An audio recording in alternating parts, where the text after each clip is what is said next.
وندي منها جهان قال ما سلكنا شيبا إن السائل شيبو طريق في الجبل لا ولا هو سيري ورند دو هو سيري دو هو سيري ورند من دو كم يويت شيبو لا ولا هاتك كوسيجي إن السائل ولا واديا إن تكاكي تيدن وادي والنكون دي يمجي إلتا إلا وهم معنا سيبرونها مدينة أما يدون قندي بيمين بابي سيدي بيمين لول بابي سيدي بيمين واديون بابي نفسي بيمين ها نفسي الفوق حبسهم الأذن قام جلد فدي أني يجي لا يمرنو هياغو أما جلد ونيوي ونيورام ولا نو أشرا يكون عندي بيمون رواه البخاري وأبو داود لفظ أبو داود إن النبي صلى الله عليه وسلم قال لقد تركتم بالمدينة أقواما وأتيهم إلونها مدينة ما سرتم مسيرا ونجهاي يادو ولا أنفقتم من نفقة ونفكاي نفقة ولا قضاتم من واد ونتعاي واد إلا وهم معكم سيبدون قوني بيمون هامبار جارين دي كيوتون من قالوا يا رسول الله صحابوا انديان رادوا الله وكيف يكونون معنا وهم بالمدينة إذا بنقول يرتبي أمين هامبار جاري الحالي بإلون مدينة كم بتشوتي قال النبي جبي عليه السلام حبسهم المرض نيوفت جبي أني يجي لا بإلون قندن بيمون أما بنيوي to hala anniya ɗum haala kilimka ɓi adama ndaare darja anniya yettini ɓe konu tabuka nguɗo konu dayingu waɗan kilométre temeɗɗe jeego kosɗe pucci geeloɗi kanjum ɓe jaari takuji ɓe giidi amma wonɓe ha madina ɓe ñawji paddi ke ɓay jeeyi ɓe naruji paddi ke ɓay jeeyi ɓeɗon gondi maɓɓe ha mbar jaari bana yaaɓe man kalkal ha ɓe jeeɓe garta ni ɗum wayi anniya hunde tilimde masine في آدم دارو وإن أن يوم ونما بؤتم هؤوني عن أبي هريرة رضي الله عنه قال قال رسول الله صلى الله عليه وسلم إن الله لا ينظر إلى أجسامكم جوم داو لا يرتقلمون هاي آجمون نقادون ودارو بهادون نون لا نانغرون جوم داو لا يرتق الله تعالى كبدوك واتاكا جمعون دين ماكو أما كو يتنتها الله لا ركم أن يجد جوم داو وديها ترتمون دو ولكن ينظر إلى قلوبكم كولارتكم برتمون كود نفي كونجيتون وات غماندو نفاي مون اون في مودون ها الله cendo نا باندو ناكو وانجيا كوغا عن ابي كبسة الانماري رضي الله عنه انه سمع رسول الله صلى الله عليه وسلم يقول نلاد الله وي من دون ويا ثلاث اقسم عليهن كوجتتي نورتو دوماجي وحدثكم حديثا فاحفظوه emi yewta on gewta bo ndenon ka qala o wiyata ɓe ma nagasa malu abdin min sadaka sadaka usuda jawdi jeeyaɗo allah ɗo o hunoto dow maji ɗi adama won maral oɗo waɗa sadaka nder maral man se sadaka man latta ustaɗo jawdi maako ɗum waɗata wala zulima abdun mazlama jeeyaɗo allah toñatake toñange sabara o muña dow toñange man o wawan wulloyago o wawan wa'atago wawan huttago amma o muñi noon o man gaɗɗomo o muñi noon dow toñange man illa zadahu llahu izzan si allah wesdanamo teddungal duniya ɓe lahira gam ko o muñi man wala fata abdun baba masala goɗɗo maɓɓitita dammugal roko hokkam ne wallam ne waɗanam ne ɗi adama omtanta hoore mum dammugal torago yimɓe illa fataha llahu alayhi baba fakrin si allah omta dow mako dammugal talakako ha o maya nden kuje tati ɗe nelaɗo allah wi hunoto dow maje wallahi sadaka usra jawdi ɓi adama nam wallahi muñango tooƴiɗo ɗum na ɗum musti ɗum teddungal allah ɓesdentamo duniya be alahira tataɓol man wallahi wala puɗɗanɗo roko dammugal torde o maɓɓita si allah bo omtani mo dammugal talakare ko nde weeti milliard ɓe dokkata mo o maya o talakajo gam dammugal man ngal o maɓɓita to ni fi kam o wiɓe tati ɗi mi hunoto dow maji wa uhadithukum hadisan fahfazu mi yewtanno on jewta bo ndene ka o wiyata ɓe hadisan hadis jewta man o wi innama dunia li arba nafar duniya ɗum ɗum yimɓe nayo kamɓe goni ha dow duniya abdul oma jeyaɗo allah razaqahu llahu malan wa ilman allah hokkimo jawdi ɓe andal dina fo jawdi feetake o andi ko o watta bo o jangi o andi ko allah wi oɗo waɗa ɗum fawo yettaqi fihi rabba ngam margo mako andal dina man ɗo oɗo huldi allah ɓe jawdi mako man oma wontortako ndi ñamata ɓi adama neɗɗako ɓe maari o wallan to woodi ha nokkure wallego to oɗum waɗa ko allah yiɗi ɓe jawdi man ngam jawdi man hawti ɓe andugo Allah ha maako o kam gooto ko o huwata man o limti o wi yettaqi fihi rabba oɗo hula jawmi ko her jawdi man wa yasiru fihi rahima oɗo sono sompo maako bandiraɓe maako wa ya'lamu llahi fi haqqan o andi hakke Allah bo zakka be sadakaji fa hada bi afdalil manazil nda o kam ha yimɓe nayo marɓe duniya man ɗo wonɓe ha duniya man kanko ɓurata darjat arana kanko ɓuri tawgo jipporde o kayen faami goɗɗo salihijo marɗo bo maral e marɗo bo andal oɗo hutira andal maako man jawdi maako banno Allah yiɗi ngam o andi o kam goo kanko ɓurdata fa hada bi afdal manazil kanko ɓurata darja ha Allah cenɗo ɗiɗaɓo kadi abdou razaqahu llahu ilman o bo jawmirawo hokki jeeya ɗum andal o woodi andal diina o andi ko hani waɗe walam yarzuqhu malan amma Allah hokkaymo jawdi fa wa sadiqu niyya oɗo gonɗi ha anniya maako yaqul o wiya law anna li malan la amiltu bi amali fulan kay to min bo mi wonno jawdi kam ko wane watta hayruji ɗi kam mi waɗanno ɗi mi ñamnanno miskini en mi waɗanno ni ko jawmu jawdijo boɗɗogo watta kanko mo gam o woodi andal diina amma jungo wala ko jogi oɗon ɓe anniya nder ɓernde maako to min bo mi hokkama no maral kam bako o watta man ɗo mi waɗan ɗum to jom annabijo alayhi salam o wi fa huwa bi niyatihi fa ajruhuma sawa anniya ka o mari man ɗo mbar janoɓe yawmal qiyama fotan sadakaji oyaman waɗi ha mayi folla ko baramaji kanko fu alhali ko titi o wala ngam anniya ma ko waɗi ɗum wa abdourazaka wallahu malan tataɓo gonɗen kadi o bo jeeyaɗo Allah Allah hokkimo jawdi peecidi walam yarzuqhu ilman amma andal no wattagal dina kam o anda to fa huwa yahbit oɗo fañño fi maliha jawdi mako bi gayri ilmin bila andal doflo waɗa haram waɗa kirle waɗa ko yiɗi jawdi ɗon amma andugo ɗo ndi watte man wala yettaki fihi rabba o huldatandi Allah bo wala yasiru fihi rahima o soɗata ko sompo mako bandiraɓe mako wala ya'lamu llahi fi haqqan o anda hakkeji Allah ha jawdi man masa ko huwa fa hada bi akhbadil manazil oɗo won ɓurɗo hallugo jipporde dokkaɗo hunde be majjere hawti ha mako oɗo fañño yaha ha nder ngeɗam mako wa abdun nayaɓo jeeyaɗo Allah lam yarzuqhu llahu malan wala ilman kan kam sundun mundun jawdi wala andal hayru man bo wala koko o mari naam fo wa yaqul ngam soyde andal dina goo o wiya law anna li malan la amiltu fi bi amali fulan kaƴƴiya to mi wonno jawdi kam way ba oɗo watta ɗo mi waɗanno ɗum kirle mum jeenuji mum gedde muɗum o anda dina sakko o rento o wala jawdi sakko o yedda Allah amma anniya kam o onni waɗi qibla mako on o larata amma wan ɗo ñama duniya muɗum wawi min bo tomi wodno kam ɓira banɗum kam mi waɗan ɗum yawmal qiyama e foti akal ha jahannama ma kala anniya goɗɗo boɗɗo marɗo no wara mboɗenga o bo boɗɗo amma o wala bawɗe go mboɗenga e foti ha Allah o bo marɗo hallende ɓe bawɗe wadgo hallende o bo yiɗi wadgo hallende bawɗe wala ɓe mo foti ha jawmirawo subhanahu wa taala kalkal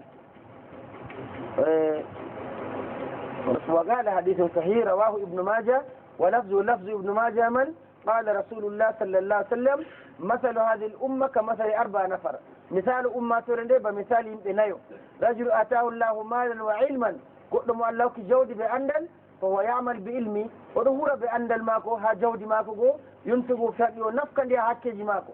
ورجل آتاه الله علما ولم يؤتيه مالا وبهكا ما أندل وهكاك جودي وهو يقول لو كان لمثل هذا عملت فيه مثل الذي يعمل ثم يودن بكو أمريكم بكو وتدكوا النومي قال رسول الله صلى الله عليه وسلم فهما في الأجل سواء لفتنها برجاري رجل أتاه الله مالا ولم يؤتي علما أو أن حكمه جودي قائم أندل فيخبر رفني في مالها جودي ماكو ينفق في غير هذه ونفقا لها نالا بنفكته ورجل لم يؤتي الله علما ولا مالا وبوكاك نا جودي نا أندل وهو يقول لو كان لي مثل هذا عملت فيه مثل الذي يعمل كم يودن باكو أمري هو النباكو هوتا قال رسول الله صلى الله عليه وسلم فهما في الوزر سواء كم من بيدو هازنوا إفتن كالكل تكدي اللي شندوات إن مروا بأن يجيبون حتى ولا جودي سمني أسي أني ما كفكان مكمرت جودي كو مبوت إنغا هبي ɗum ɗo ɗum hunde mawde masine to holli en qima anniyaji goɗɗi de qima anniyaji bo kalluɗi Allah hokku en anniyaji laɓɗi kala kuugal fuu anniya ɗum ngal hitorte ha jawmirawo subhanahu wa taala Allah fondu en be anniyaji boɗɗi ha moggal yakeji men ngam pamaral men he en bako annabijo wasti sallallahu alaihi wasallam Mu'adh ibn Jabal radiyallahu anhu. Allahumma salli wa sallim wa barik على نبينا محمد وعلى آله وصحبه وسلم. ربنا آتنا في الدنيا حسنة وفي الآخرة حسنة وقنا عذاب النار. اللهم ارفع البلاء والفتن والمصائب. اللهم أنزل الشفاء والخير والبركات والتأليف يا رب العالمين. اللهم آت نفوسنا تقواها وزكها وأنت خير من زكاها أنت وليها ومولاها. يا فارج الهموم كاشف الغموم فرج عنا وعن المسلمين كرب الدنيا والآخرة. اللهم آت كل سائر سؤلا. اللهم اشف مرضانا وارحم موتانا أغن فقراءنا وفقنا لما تحب وترضى. وصلى الله على النبي الكريم. سبحان ربك رب العزة عما يصفون وسلام على المرسلين الحمد لله رب العالمين. جئوني من تنكم يعملوا ما لم يعمل فله ويلا فإذا عمل يتوهورا فأنا أكتبها له بمثلها هو له لمننا وبنير ما تسلم المنون فإن تركها فاكتبوها له فاكتبوها له ومن فإن تركها فأتنا أبوائي لم أم فاكتبوها له وصل مننا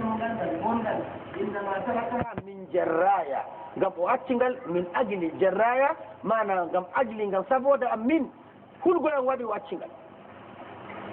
an ma'anin mutane hala an ne ya ji goɗi bai kallu in calatin der babu wani gongol duniya ɗon du yimɓe nayo an ne ya ji goɗi bai kallu ɗi man fu ɗi kuwi oɗo ɗo yelo huwa kallungal oyaman o huwayi omo ɗo yelo huwa mboɗenga oman o huwayi to nden ha wakkatire anniya nafata goɗɗo kam o nufake bongal o waɗay ngal amma na kanko sali wadgo ngal heɓi ndaare no ngal wara man waɗay o windane bongal kallungal bo o nufake o waɗan ngal amma na ngal heɓi ndaki o yinno o jeena amma jabajo man wartay garwa si Allah windanamo mbar jaari to warti ka o waɗanno yana noon o nufake o waɗan amma o numayo Allah taala ɗo yiyamo o watta ɗum o wujjanno amma be hoore maako o fasita nden kam o heɓan mbar jaari mbiyani amma goɗɗo on o nufo kallungal man ngal heɓi ndaki noon to oɗon wasmiti bo kay e mettengel hanki kam o rati o wiyata to kadi o ori Allah winnano mbarja waɗata ko na walano anniyamar ka kan kam kallu kama noon o marda kadi ngam ndikka ɗum faame kanjum waɗi lornuɗen ɗum kadi anniya mbotkama o huway man na salago maako heɓi ndaki Allah windanan mo anniya kalluka bo na heɓi ndaki heɓi ndaki amma o acci ngam Allah ɗo bo o maran mbarjari ma to maten ɗum ha anniyaji meɗen. وعن معاذ بن يزيد رضي الله عنهما قال كان أبي يزيد أخرج دنانير يتصدق بها بابا أم يزيد أوي كان كمان يوتتين أوي بابا ما كويت يزيد من ورتني سليج مودو كيد مودو وين ود صدقة صحابو إنسان حديث جنغرو دين ديدو صدقة كم ناس داي دوكا كغوتو مسكينيجو نيل دامو دوكامو وادي مي هوكي دو نافوتي أما دو فات صحابو إن كم تشالك دو to o hokki goɗɗo kam goɗɗo man ɗon siftira ɗum be maako foroy ɗum kanko ndego caagal ɗum sanjo be maako en yasidu yiɗa ɗum o hoo'i suleji man o yaariɗe ha juɗirɗe o juɗɗini to o wiyata bo ha juuɗe man ɗo kala nastuɗo juuɗe nde ɗo to nafan to janggan fu ɗe muɗum howa o dilli kan kam labgo anniyaji maɓɓe fajitu sey ɓiyi ko manu wi Allah hoddiri garɓe juulde gomin on tawmi suleji sadaka fa akhadtuha koocumi ɗe ha o jo'innoɗe man ɗo on wiyam da sadaka koocu fa ataytu bira miɗo sey gartumi saare min baba no Allah hoynaniyam nda mi heɓi ceede ha juude sadaka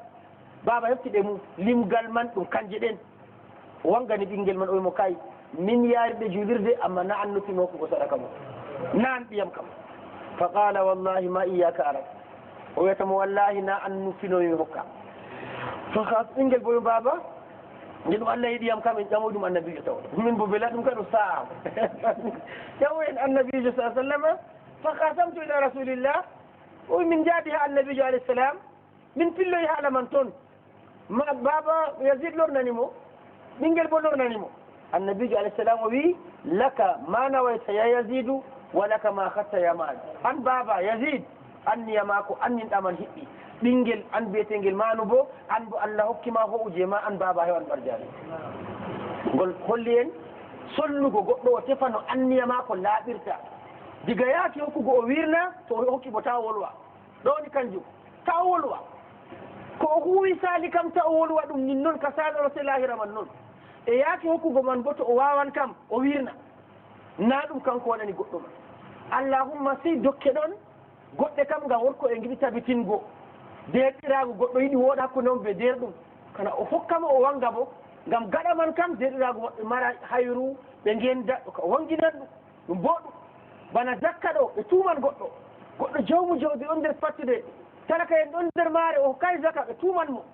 ɓe mbiyamo kanko ɗo ka o kana zakka o kay zakka muɗum mawɗum ha diina saria dagni wangingo zakka man bo wattariya kam amma foti wangina zakka man allah cenɗo ɗum waajib bana wargo juula ha julirde woodi haaje suuɗe gona liman daro gonen ɓaawo muɗum juule en farilla on amma nafila qiyamul layl ɓe jiɗa mangina ɗo kana farilla non sadaka zakka ɓe ɗo bo wayi to ngol fayidi en bo ko allah halfini en ɗo en ɗon gaɗa sadakaji mawɗi ha mum goɗɗo suklo rema dura fila huwa heɓa ceede wara ñamna ɓikko mum ñamna saare mum mbar jaari o woodi ha majum banto o waɗani woɓɓe kalkal balma kanjum man ɗum latti ɓuran ɗum ha mbar jaari ta baba saare wasmita on ɓilliyam on ni hande kam mange mil ɗuuɗi ham o wiya kay wala ɗum sadaka ma kembikka jaɓate ka allah ceniɗo ñamnugo ɓikkon hurgo ɓinguel ma musinoyel dada man joguiɗa ko gatta hunduko debbo ma wuura ɗum mbar jaari tamen e tawgo yawmal qiyama an abi hurayra radiyallahu an anna rasulallahi sallllahu alayhi wa sallam qala rasulullah sallah alih sallam qala rajulun kadi ilaɗo allah wi gorko wi mi hokkan sadaka la saddaqanna leyla bi sadaqa jimmare nde mi waɗan sadaka fa haraja bi sadaqati fa wada fi yadi sadiq o wurti ɗon ne o fotti ɓe goɗɗo ase goɗɗo man gujjo fa asbahu weeti ɓe ɗon gewta taddasun tusuddigal leyl ala sarik hankina wane waɗi sadaka bo ɗo gujjo waɗi fa qala allahumma laka alhamdu ala sarik allah mi yettima ɗo sadaka am jaka ha gujjo man ni la saddaqanna bi sadaqa hande mo hokkan sadaka fa haraja bi sadaqa fa wada fi yadi zaniya se o wari waɗi sadaka man jungo debbo ase debbo man jeenowo bordeljo fa asbahu taddasun janngo mo ɗon gewta kadi bo suddigal leyla ala zaniya hankina ɓe gaɗi sadaka ba gueɗo jeenowo فقال اللهم لك الحمد على ذلك اللهم يتما دو صدقه ام دو جينو مني لا صدقنا بصدقه هل موكا صدقه فخرج بصدقتي فوضع في يد غني وورتي او كي صدقات نكو جينتي دو ولا حاجه صدقه ما كادي بو فاز هذا سون ويتي دو غيوتا صدق الليل على غني اجي صدقه ما كو دو جينتي دو اللهم لك الحمد على نعم اللهم لك الحمد على سارق وزاني وغني allah mi yettima ɗo kon fon gayam gadmi ɗo gujjo jeenowo jeentiɗo man fa utiya ɗum waranimo laawol no allah muyi wardanamo fo waranimo fa qilla wiyamo amma sadaqatuka ala sariqin sadaka ma dow gujjo ɗo fala allah o yastaifa an sariqatihi bela allah nangtaraw ban jemma on ka o loro o wujjoyta goɗɗo a heɓan mbar jaari wa amma zaniya jeenowo dokkuɗa bo fala allaha an tastaifa an zinaha nder facteur ji gaɗanɗi jeenuɗo na laafere on nder maji debbo goɗɗo kam na talakare nden wartirtamo bordeljo man ha o jogo hoore mako ɗum wartirtamo noon goɗɗo bo na ɗum mbewajo jeenujo noon ɗo bona ɗon kadi goɗɗo noon wayi to o wi dokkuɗamo ɗo foti o man latto de jemmare man kam o fastoyago jeenuya gam o heɓa ko ñama man o lorto to a faddake mo ha geddal e jaynitiɗo bo fala allah yatabir fa yunfiqa mimma atahullah an on a wurtini a hokkimo jeyintiɗo beele allah waɗan ha mako numgo kanko bo hokka sadaka ha jeyintare mako to nden en daari sadakaji mako kam do'ake ha nokkuje ɗe coɗɗe ha jungo jeenowo jungo gujjo jungo goɗɗo jeyintiɗo mo jaɓatano zakka amma allah jaɓanimo ngam wodgo anniya mako ma an abi dardai o wi yablugu bihi annabi sallam ko jawa abou darda oɗo hewtina bolɗe on bo ha annabijo sallllahu alih w sallam o wi man ata firashahu on garanɗo be itte mum wowo yanwi an yaquma yusalli min alleyl yaake o warato ɗo waɗi anniya mako allah mi ummo jamdi tati jamdi nayyi jamdi ɗiɗi mi ummoto mi naafa dow majum o walori fa galabathu aynahu si guite mako jaalimo ɗoyɗi mako teddi o finayi hatta asbaha o weeti kutiba lahu ma nawa allah windanawo bako o nufi o naafan kalkal haala anniya wa kana nawmu sadaqa alay min rabbi ɗoygol mako man ɗum sadaka jawmirawo dow mako jawmi ko waɗanimo sadaka ɗoygol amma mbar jaari o nafanno kam o heeɓi hafidul mundiri rahimahullah tabiya deftere mako o wadda hadise collinanɗi dow kuugal o wadda goɗɗi bo kollanɗi hallugo to ɗum waɗayi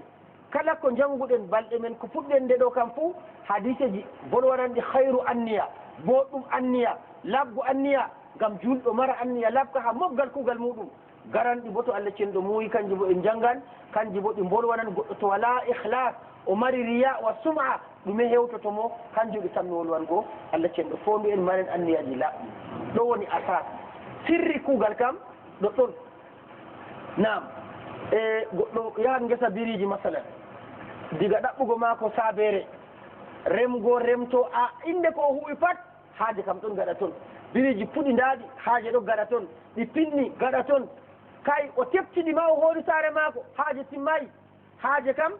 o ɓolta laalawaɗo o hocca mbiri o kanjum woni haaje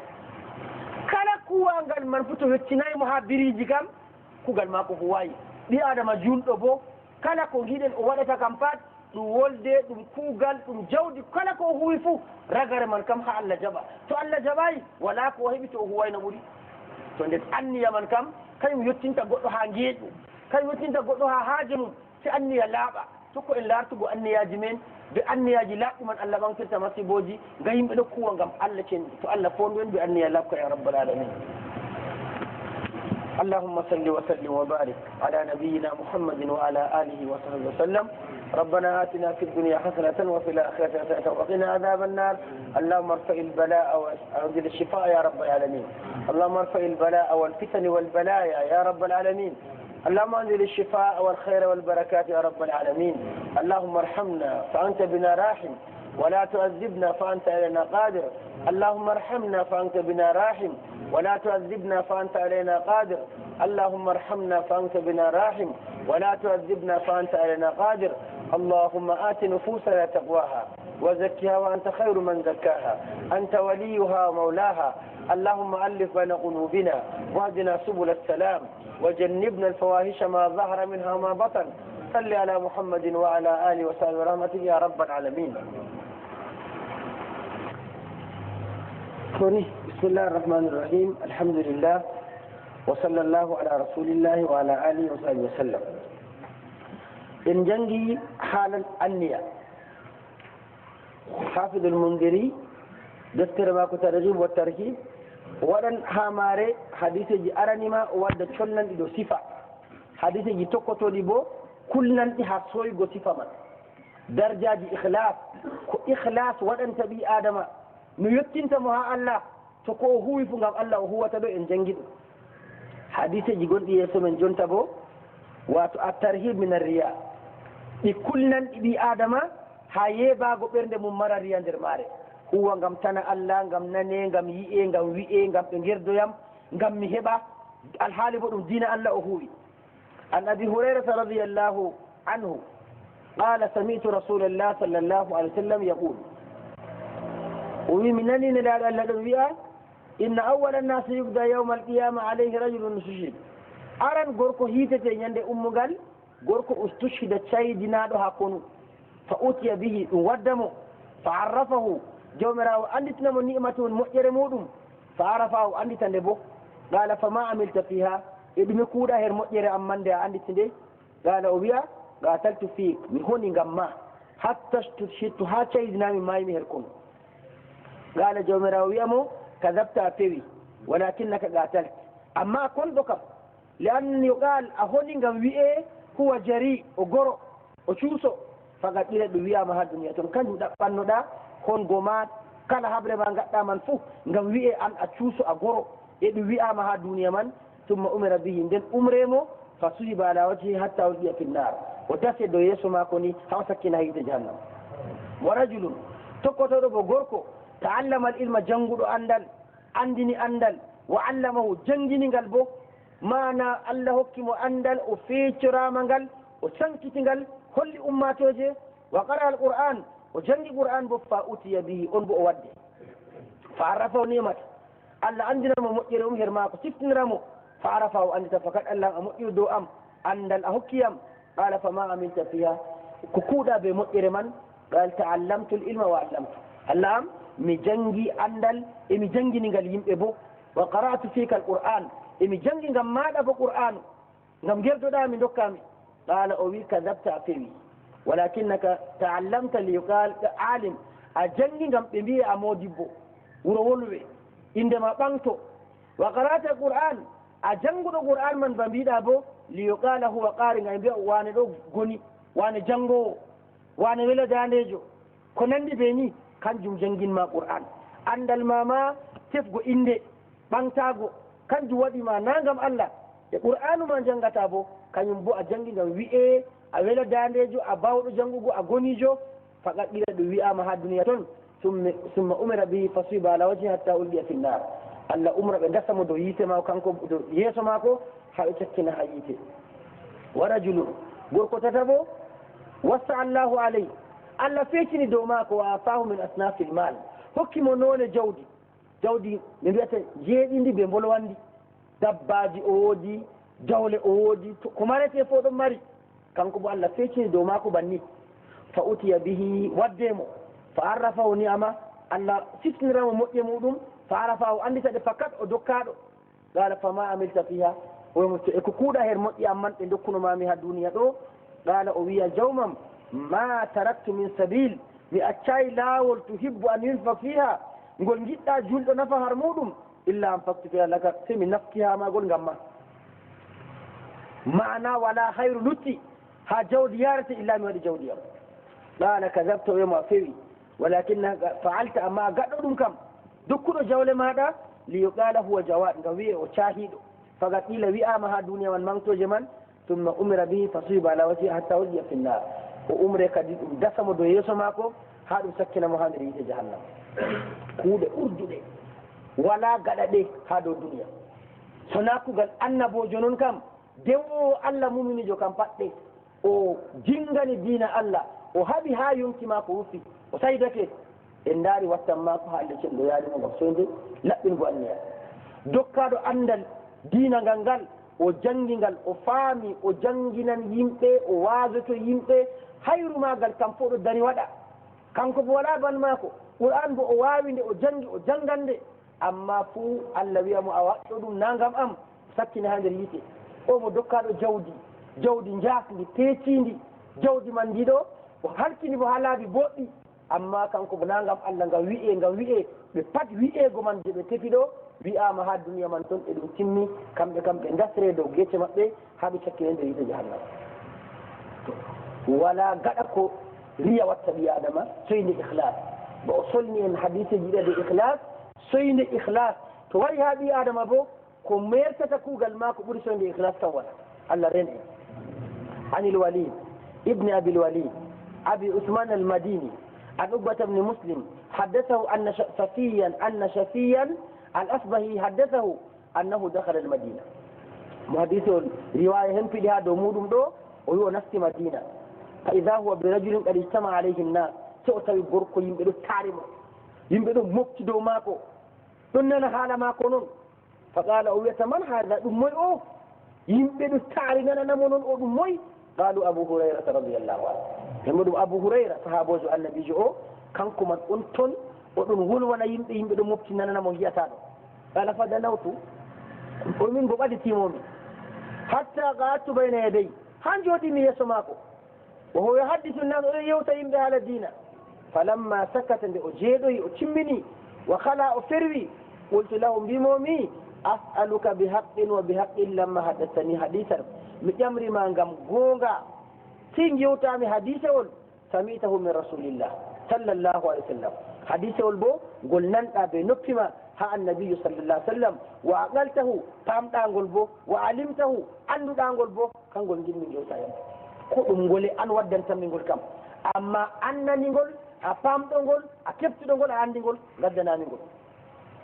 fa qala abu hurayra af'al abu hurayra mi waɗan ɗum mi waɗante ɗum hadise ol ngol nanmi ha annabiyu alayhi salam pammi ɗum andumi ɗum emi yewtetegol لو حدثنك حديثا حدثنيه رسول الله صلى الله عليه وسلم أقلت وعلمت ثم نشر ومن يوتي حديثه ونقول نميها النبي نمدهم فامدهم وقت من وفتا وقت من كانكو أبو هريرة وفتا سم هاو عندها أوني بنيبي ستا وفينتو يكاديبو أولوري أوليتا أوياغو كاديبو ثم أفاق فقال لو حدثنك حديثا حدثنيه رسول الله مي يوتي حديث النبي جو يوتي منهم أنا وهو في هذا البيت من بماكو عند رسول الله ولا أحد غيري وغيره ولا تنعم بماكو من إدعو يوتي يمغل من نانيغول ميريني مفاميغول تيمين غماكو هادو تفتوري نو غادي ماني كادي بو نشر o faɗɗama noon nasgatan uhra faɗɗande wonde fay ɗum jooɗo e jisde summa faqa o masa o finti o wosti yeeso maako summa nden o wiyata la uhaddithannaka hadithan حدثني رسول الله صلى الله عليه وسلم أنا وهو في هذا البيت ما معنا أحد غيري وغيره ميوجد حديث ونقول ننمنها النبي عليه السلام ندير سود نودو ولا تنعم بماكم من دونهم ثم نشغ ذلك كدبو أو فقط ناني كم فقر من دور جود ومجها أوني أما جت كم ثم ما نخرج على وجهي ودقي هذا تبر من كم ثم دو يسمع ويجي يوتو من أموني هما تؤويم النبي جويم صلى الله عليه وسلم ندم كل رمان دو وفقد تتبر كم وفقدها ودقي يمن دم ويفا أثنته طويلا كل من بل ممدو قصد هذا جوتي ثم أفاق وفنتي فقال حدثني رسول الله صلى الله عليه وسلم وين لا دال يوتيم أن الله تبارك وتعالى جومراو تجد موضو إذا كان يوم القيامة درنجل دركه ينزل إلى العباد ألا جبتها جاء مولو وجاء ربك والملك صفا صفا جومراو جبتها جاء مولو نعم ليقضي بينهم قام أجيتها كل جاء ماكو في تدرنجل وكل أمة جاسية ياك ألا جبتها هيتو كم أمة ترفع تجد كفي مولو نون درنجل منفوق وكل أمة جاسية تنزو كفي فأول من يدعى به رجل أرن مؤلا يورتها كيتا مؤوده رجل جمع القرآن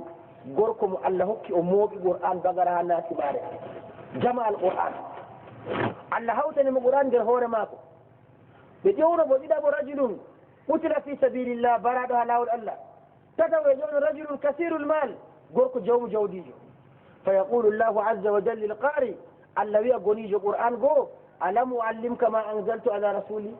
من عندنا ما كنت جبتني دون لا دوامنا قال بلى يقولون جوم أقدم يا ربي قال فما عملت فيما عملت كوكودا هير كوكودا بالقرآن من قال كنت أقوم به أنا الليل وأنا النهار ويا جوما من ضروري القرآن دي جمع بيننا ساعة أنا وساعات ساعة جمع بساعة نيلي ومفوق فيقول الله عز وجل له كذب الله يوم أفري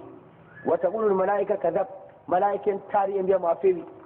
ويقول الله تبارك وتعالى جوم راو تبدل موضوع يمو بل أردت أن يقال فلان قارئ أدين قرآن من أدو جنگ ويلنا داني من قم أنبياء وانا جنگو وقد إلى ذلك بوئامها دنيا من ويؤتى بصاحب المال انت بكتاب درسنا ودي جوم جودي قوبو فيقول الله عز وجل ألا يمو ألم أوسي عليك مفيكنا نايمة مرلنا حتى لم أداك تحتاج إلى أحد حامي الشيء من بكرها قطو كون بيتا قطو غني وانا جينتي لدو ولا كو مري هاجي قطو كان يوني غني جينتي بي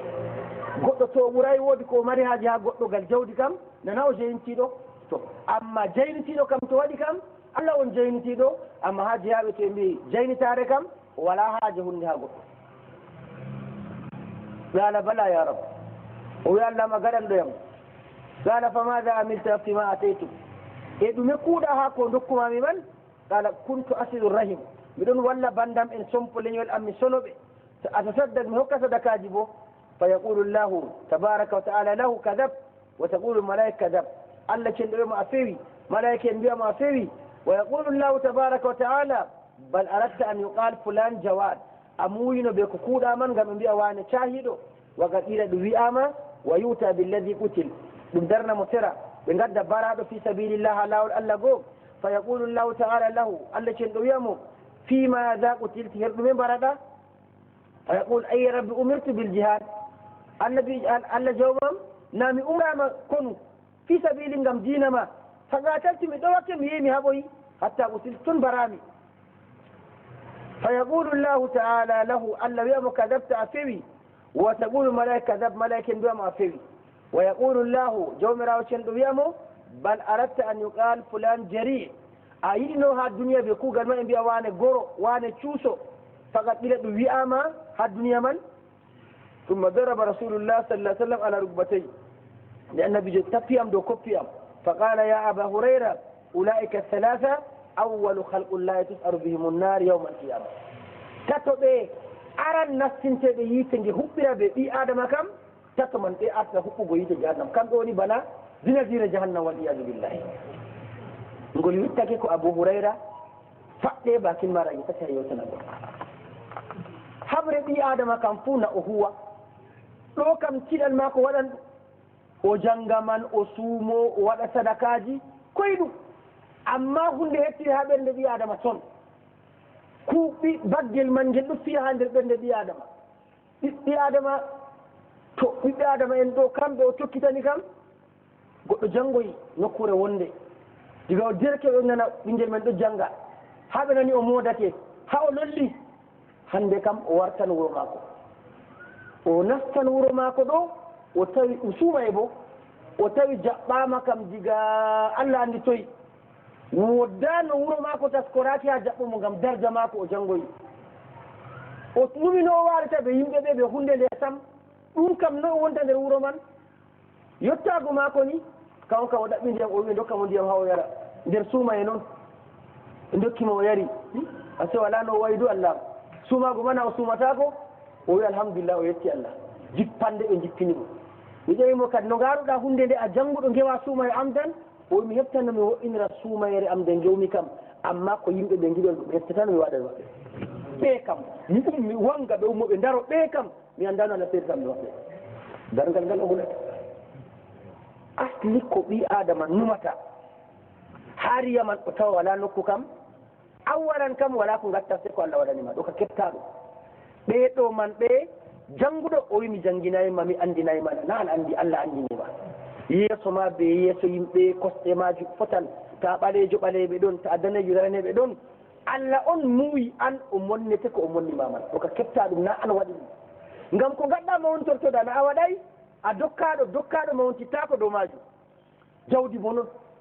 na an on faggi jawdi ɓuranɓe ma dabareji ɓe janguirde anduɓe économie gestion ɓen man diskayi allah suɓe riskine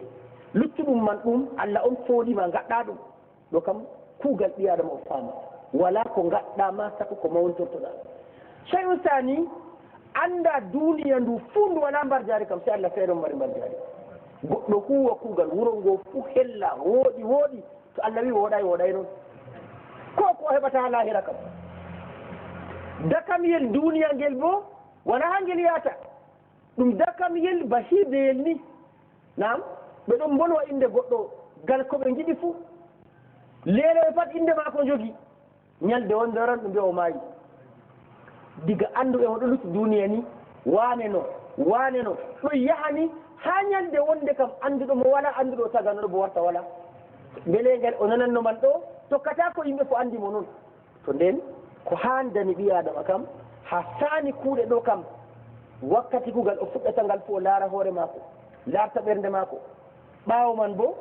caka kugal man o tokko lartugo ta baggel man fiya o wamanangel caka kugal mako ko ngal timmi bo o habdata ngal wonno noon en gaɗi misalji man ñande puɗɗen haala ihlas man ɗo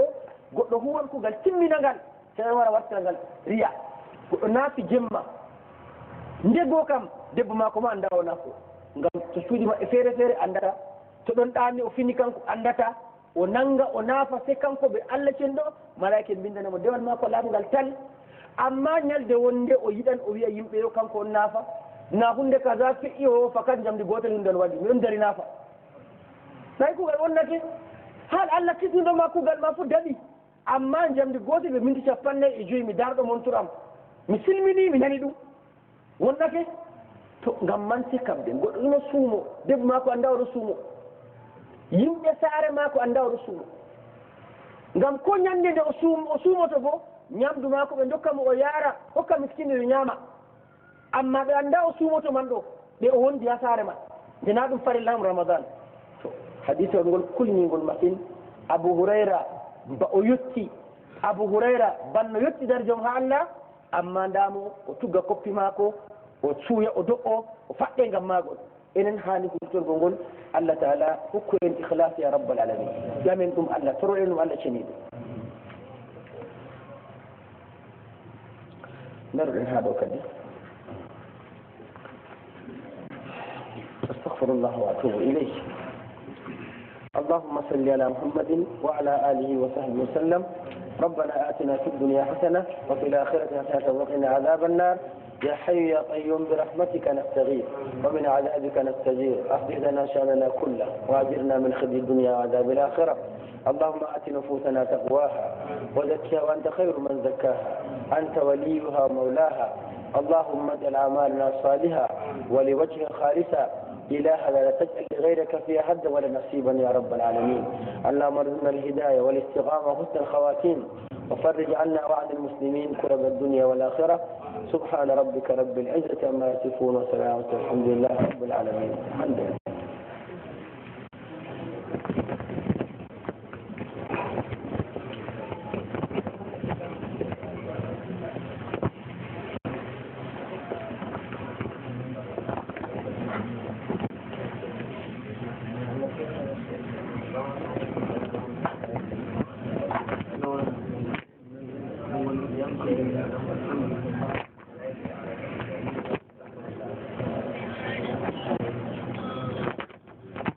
isawol kulnangol kala ɓi adama fuu haɗa ihlas yimɓe ɓurduɓe wodgo ha duniya ɗo kamɓe ɓen huɓɓirte yite jahannam wal iyadu billah ɓurduɓe wodgo goɗɗo on dokkaɗo andal ngal dina ngal dallani ha magal sankitigal o huuwi o waɗi ko ngal waɗete ka fuu amma bo Allah wiyamo a gaɗɗo ɗum na ngam am o bo haɓani dina Allah ha balɗe mo timmi toon Allah wiyamo a gaɗɗo ɗum na ngam am jawmu jawdijo marɗo hunde ɗum feecinde hokkinde ha laabi ɗi Allah yiɗi kam fuu Allah wiyamo an bo ko gaɗɗaman na ngam am aran huɓɓirteɓe jahannam man kamɓe annabijo wi sallllahu alayhi wa sallam nde hadise ol ngol o wi woodi sayyaf gaɗowo no kuwanowo muawiya kafaje kanko on nasido muawiya o wi'atamo nda ko abou hurayra wi abou hurayra wi haala kaza ni hadisol o wi muawiya o wi qad fu'ila bi haulai hadha ɓe tato kam nda ko ɓe gaɗa kamɓe fa kayfa biman baqiya min annas e luttuɓe yimɓe kam to daroto toy goɗɗo heɓata darna hoore muɗum tumma baka muawiya woyi bukan shedden bojji catuɗi hatta zananna annahu haalik ha min gikki o mayanma bojji man baɗi mbaranmo ɗo kana ɗum bojji o heɓa o jeeɗo ma min gikki wa qulna min mbiyata qad jaa hada rajul bi sharrin o kam gorko o waddani en sarru nda lamɗo men dow maygo woni dalila ko o wi ɗum majum tumma a faqa nden Allah waɗi o fintoyi kanko muawiya go o wotti yeeso maako gonɗi o wi sadaqa llahu wa rasulu Allah gonɗinaɗo muɗum gonɗi man kana yuridu alhayata addunya wa zinataha نوفي إليهم أعمالهم فيها وهم فيها لا يبخسون أولئك الذين خسروا أولئك الذين ليس لهم في الآخرة إلا النار وهبط ما صنعوا فيها وباطل ما كانوا يعملون ودي اقتباس آية دوكو أودو ودي حديث المن وينون نون الله تشن غونغدي نادو مودum gonɗi on muyanɗo ɓe kuuɗe muɗum ngendam duniya ɗaɗɗam to ɗum heɓgo to ɗum wolwego to ɗum andego to ɗum o ardo yimɓe giyamo fuɗum hayata duniya oɗo huwa kuuɗe kam bande Allah amma nufaye mako bo hayata duniya e jaage duniya man no woffi ilayhim amalahum min kebbinaɓe kuuɗe maɓɓe fiya ha duniya man ɗum wa hum fiha la yubkhasun ɓe nakkisantake ha duniya ulaika alladina laysa lahum fi l akhira illa annar ɓeɗo ɓe ngala ha lahira kam sey yiite ba ɓeɗo man gaɗa ni wa haɓira ma sanaw koɓe kuuno bo yibbi fiya ha ngendam duniya wa babilum ma kanu yamalun bonna ɗum kala koɓe laati ɓe kuwanno fuu ni hadisewol man ngol hani ɓi adama tokko siftorgo ngol foroy o numa ɓeɗo man ɓe ɓe keɓani darde ha lahira ngam soyde ihlas kam ko luutiɓe kam la shakka wala rayb wonan nder kulol ɓurɗal ngol satugo an abdillahi ibni amre ibne al as qultu ya rasulallah abdillah ibne amre ibne al as o wi mbimi yanelaɗo Allah akhbirni an il jihad wal ghazwi e yewtam habaru kon فقال يا عبد الله وفي عبد الله بن عمرو إن قاتلت صابرا محتسبا بارك الله صابرا محتسبا أيه أهوني الحال ما أدم مني أدم فقتري أدم برجارها الله den kam Allah ummina yande dargal dow non man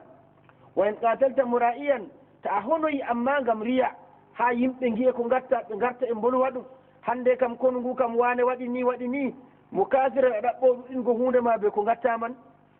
dalaguji ɗon lattoɗa heɓan dalagu salbu ɗon keɓa salbuji ha kono man basaka llahu mura'iyan mukasiran ɗum bo dargal Allah ummine ba gonɗa man aɗa jawmuriya a ɗaɓɓo ɗinnago hunde ma يا عبد الله بن عمرو على أي حال قاتلت أو قتلت بارك الله على تلك الحال ومؤسلكم دو حال من قندها برند ما كبدا ولا مايدا دو مودن فو نون الله أمنت يوم القيامة من فايدة بي آدم ناكو يمبي أندر ما دو الله بو أندر ما الله كم حقيقة ما أندر ما حقيقة ما نو كنوما تامن كو قوانتا كنجو الله أندي يمبي كم ناتنجي قد نافي كم ونافي كم الله بيتا هاي بيورو نافي نانغم الله ولا لاول waɗi sadaka mako ngam Allah mbi'eten en ngala mbawɗo famgo na ngam Allah o waɗi o jangi qur'an ngam Allah o jangi amma Allah kam daratako ha ɗo o andi ko janguɗa ngam mum e banmaji o watte bo yawmal qiyama to riya hunde nde wala maslaha ko peetel har kande ɓi adama cakkuɗe muɗum ɗum manore ɗum wolwego ɗum yimɓe ngara ɗo ɓamtima ɗo teddinima ko ɗum watta fadata ko ñaw mayigo kala hunde fuu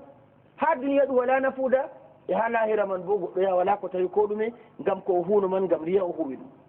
an ubay ibni kabin qala rasulullah sallllahu alih w sallam bashir hadihi l umma bissanai wa rifa o wiyata seynir ummatore nde bissanai wa rifa teddungal sanama ɗum ɓagare man assana be sin to sana be samablu kam mantore assana ɗo bo ɓagare to ni kam bisana'i wa rif'a ɓagare man nde ɓagare ɓe teddungal Allah efti ummatore nde o teddinande o ɓamtande bo wa din wa tamkin o luttanande dina mare heɓindande fil ardi ha lesdi faman amila minhum amala al akhira liddunia lam yakun lahu fil akhira min nasib ko moye huwi kugal dina amma o huwanigal bo duniya wala ko tammi tawgo ha lahira matin ɗum ummatore man seynirde Allah hokkande ko wi'a ɗo e bo ko moye huwi kuugal kuwantegal Allah amma bo na Allah o nufiya magal o tawatangal ha Allah kam ɗum kuugal وفي رواية البيهقي قال رسول الله صلى الله عليه وسلم بشر هذه الأمة بالتيسير والثناء سين الأمة ترندي خوينا نيغو فيمو ببنغاري والرفقة بتدنغ البنغاري بالدين بنغراغو دينمو والتمكين هبي نيغو هالجد في البلاد والنسل ببلل فمن عمل منهم بعمل الآخرة أنمهوه رمتكوغل الآخرة للدنيا أما قم دنيا أهوه فليس له في الآخرة بالنصيب قم ما قال كم ولا جلل ها الآخرة عن ابن عباس رضي الله عنهما قال رجل يا رسول الله إني أقف الموقف أريد وجه الله درني نكوري من أنه في يسوع الله هندري من يرضي الله وأريد أن يرى موطني ميدي بو يمبي دارا درني أمن بو yimɓe ndaara mana himmaji am ko kuwanmi man yimɓe giya ɗum bo mi yiɗi ɗum naw heɓan yimɓe gerdomo manamo to amma ko darniyam kam mi yiɗi Allah kam yerduyam miɗo huwana ɗum yimɓe bo giya darde am man to ɗum darde tafsiru to ɗum darde sadaka to ɗum darde ko gaɗanmi fo yimɓe bo giyammi ha majum ɗum bo mi yiɗi ɗum falam yarudda alayhi annabiyu jabakimo sallllahu alih w sallam o jabakimo ha aya jippi jaabi فمن كان يرجو لقاء ربي فليعمل عملا